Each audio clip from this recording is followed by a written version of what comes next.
গৃহগাঁৱতেই মুখ্য নিৰ্বাচনী কাৰ্যালয় মুকলি ধৰ্মপুৰ জিলা পৰিষদৰ প্ৰাৰ্থী ৰিংকুমণি দাস ডেকাৰ অনুষ্ঠানত উপস্থিতিৰ সংখ্যা মন কৰক। বৃহস্পতিবাৰে বৰনদী চকত কংগ্ৰেছ প্ৰাৰ্থীগৰাকীৰ মুখ্য নিৰ্বাচনী কাৰ্যালয়টো আনুষ্ঠানিকভাৱে মুকলি কৰা হয়। নলবাৰীৰ প্ৰাক্তন বিধায়ক তথা কংগ্ৰেছ নেতা অশোক শৰ্মাৰ উপস্থিতিত নলবাৰী জিলা কংগ্ৰেছৰ সভাপতি ৰাতুল পাটোৱাৰীয়ে বৰনদী চকত ফিটা কাটি মুকলি কৰে কাৰ্যালয়টো। অনুষ্ঠানত নলবাৰী জিলা কংগ্ৰেছ সভাপতি ৰাতুল পাটোৱাৰী, উপসভাপতি হৰে কৃষ্ণ ডেকা, প্ৰাক্তন বিধায়ক অশোক শৰ্মাকে প্ৰমুখ্য কৰি বহু লোক উপস্থিত থাকে।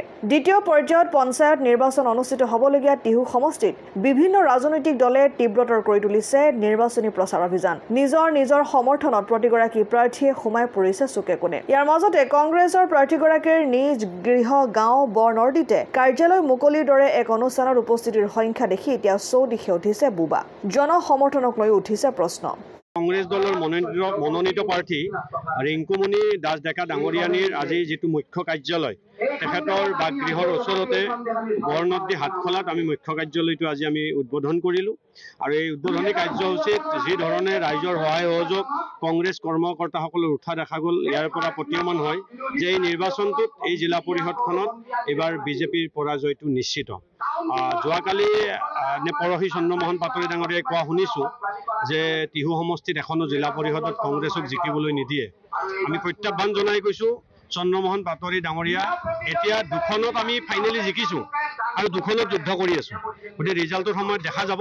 কেৱল এটা কথা, এই কামটো যাতে আয়ুক্ত অফিচৰ জৰিয়তে আমাক কাউণ্টিঙৰ সময়ত বাহিৰ কৰি দি জিকোৱা ব্যৱস্থা নকৰে মন্ত্ৰী পাটোৱাৰীলৈ এইটো আহ্বান জনাইছোঁ।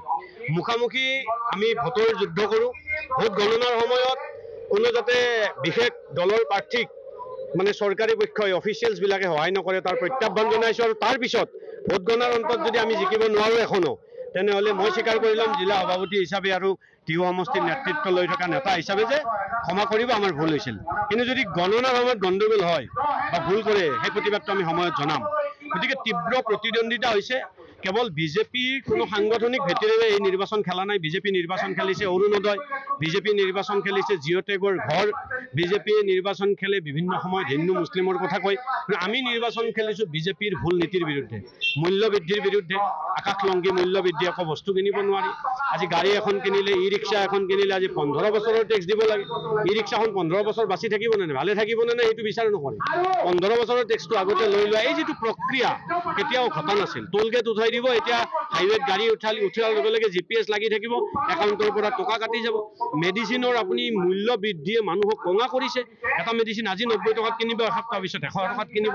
এই যি ধৰণে 100% যিটো মূল্য বৃদ্ধি, এইটোই মানুহক একদম মাধমাৰ সজাইছে। আৰু ধৰ্মপুৰ সমষ্টিত চন্দ্ৰমোহন পাটোৱাৰী ডাঙৰীয়াই এতিয়া সমষ্টিবাসীৰ কথা নুশুনে, মনৰ কথা নুশুনে। এতিয়া নিৰ্বাচন আহিছে, তেখেতে কেইখনমান মিটিং কৰিব। বাকী সময়ত চন্দ্ৰমোহন পাটোৱাৰী ডাঙৰীয়াক জানো সমষ্টিবাসী ৰাইজে লগ পায়? এজন বা দুজন সমষ্টিৰ নেতাৰ নাম কয় যে অমুকক লগ কৰা, তমুকক লগ কৰা।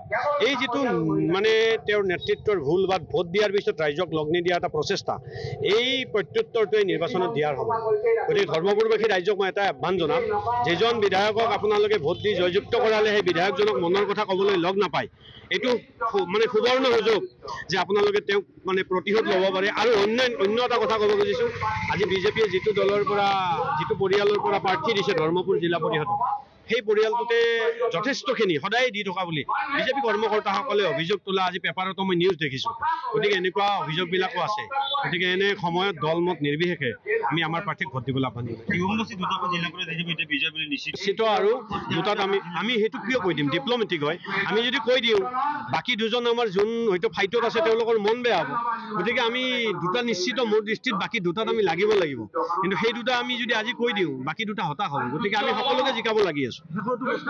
আৰু যি ধৰ্মীয় আলমলৈ হত্যা কৰা বুলি অভিযোগ আহিছে, এয়া গোটেই বিশ্বৰ আটাইতকৈ দুখজনক ঘটনা। এই ঘটনাক গৰিহণা আৰু ধিক্কাৰ জনাইছোঁ।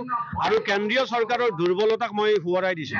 এয়া অকল ঘটনা নহয়, উৰি ঘটনা হওক বা বিভিন্ন, মোৰ তাত লিষ্ট এখন আছে 16টা। নৰেন্দ্ৰ মোদী ডাঙৰীয়া 14 চনত প্ৰধানমন্ত্ৰী হোৱাৰ পৰা কাশ্মীৰত এতিয়ালৈকে সন্ত্ৰাসবাদী আৰু পাকিস্তানৰ এজেণ্টৰ জৰিয়তে 16টাকৈ আক্ৰমণ কৰা হৈছে। সেই আক্ৰমণৰ প্ৰত্যুত্তৰ কেৱল টিভিত দিয়ে আৰু গদি মিডিয়াই কেৱল টিভিত তেওঁৰ ধৰা সাপৰ ফেপনিৰ দৰে ফেপনি দেখাই। আচল বাস্তৱ অৰ্থত বিজেপি চৰকাৰখনে ডিপ্ল'মেটিকেলি ফেইল।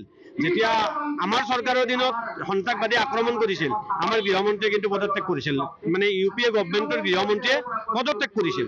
আজি প্ৰথম কাম হ'ব লাগিছিল ফেইলৰটো নিজৰ মূৰত পাতিলে অমিত শ্বাহ ডাঙৰীয়াই পদত্যাগ কৰিব লাগিছিল। আজি ইয়াৰ আগত যেতিয়া পাঠানকোটৰ যেতিয়া ঘটনা ঘটে তাত সেই সময়ত নিয়োজিত ৰাজ্যপালজনে এতিয়া নিজে ঘোষণা কৰিছে ৰাজ্যপালজনক কিমান কষ্ট দিয়া হ'ল তাৰ বিনিময়ত, যে সেই সময়ত যি ধৰণে চিকিউৰ কৰিব ৰাস্তা আছিল ভাৰত চৰকাৰে নকৰিলে, পৰ্যাপ্ত তেওঁলোকক সা সুবিধা কৰি নিদিলে। গতিকে এই চৰকাৰখনে আৰু যোৱাকালি দেখিছে এক্স আৰ্মি মানে কিমান জোৰকে কৈছে যে 1,04,000 পোষ্টত এতিয়াও নতুনকৈ আজি 4 বছৰ ধৰি কৰোণাৰ পিছৰ পৰা আজি মকৰল কৰা হোৱা নাই, চাকৰি দিয়া হোৱা নাই। গতিকে সেনা বাহিনীৰ সংখ্যা যথেষ্ট কম আৰু যিটো ঠাইত 2ৰ পৰা 4,000 দৰ্শনাৰ্থী বা আমাৰ ভিজিটৰ্ছ কাশ্মীৰৰ সেই পেহেলগাম অঞ্চলত এনজয় কৰিবলৈ গৈছিলে, তেখেতসকলৰ নিৰাপত্তাৰ কাৰণে এজনো নিৰাপত্তাৰক্ষী তাত নাছিল।